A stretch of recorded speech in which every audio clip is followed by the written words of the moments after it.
En France, on en vient à l'inquiétant phénomène des clowns agressifs. Vous en avez sans doute entendu parler.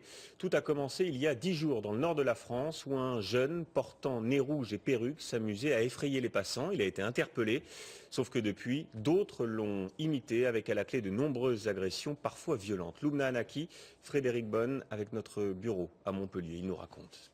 Maman, ils sont complètement tarés. Ils se mettent au milieu de la route, ils me bloquent la route. Sur cette vidéo amateur, face à ces conductrices de faux clowns en plein cœur de la ville d'Agde. Au ralenti, on peut les voir armés de barres de fer. À quelques kilomètres de là, des incidents similaires ont lieu devant ce lycée. Une quinzaine de clowns bloquent la rue et effraient les passants. Des témoins alertent la police. Ils sont armés avec des battes, des marteaux, couteaux, tout ça, vraiment pour agresser, des trucs comme ça. Et pour agresser qui et pourquoi? Ils arrêtaient les voitures pour leur demander de l'argent. 14 personnes, principalement des mineurs, sont interpellées. Le même week-end, cette fois à Montpellier, un homme déguisé en clown va plus loin. Il frappe un passant et lui vole son téléphone. Il vient d'être condamné à 12 mois de prison, dont 4 fermes. Le phénomène est né à l'étranger, d'abord sous forme de caméras cachées, comme sur ces images, relayées sur les réseaux sociaux. Des vidéos pour faire rire, mais pas seulement. Depuis 3 semaines en France, les signalements de clowns se multiplient. Certains n'hésitent pas à se mettre en scène, parfois devant les commissariats de police, comme ici à Béziers. Je vais te découper en deux, me baigner dans ton sang et t'arracher la peau avec les ongles pour... Des incidents dans le sud, mais aussi dans le nord, où un homme a été condamné à 6 mois de prison avec sursis pour avoir effrayé des enfants. Les autorités disent prendre le phénomène au sérieux, au point de publier des messages d'alerte.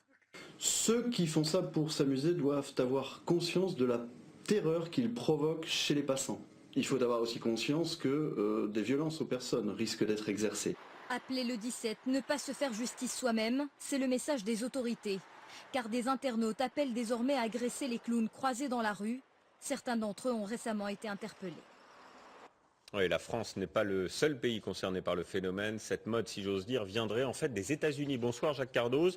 On vous retrouve en direct sur place où c'est vrai que des plaintes ont déjà été déposées. Oui, de nombreuses plaintes dans plusieurs États, comme la Floride ou encore la Californie, dans une vingtaine de villes, parce que c'est vrai qu'à chaque fois, ces clowns font peur, se montrent intrigants, menaçants. Certains étaient même armés ici aussi. Alors la police a répondu qu'il était quand même difficile de répondre à ces plaintes systématiquement et en tout cas d'interdire le port du costume de clown. Mais ce qui est intéressant, c'est de voir qu'il s'agit d'un vrai phénomène viral.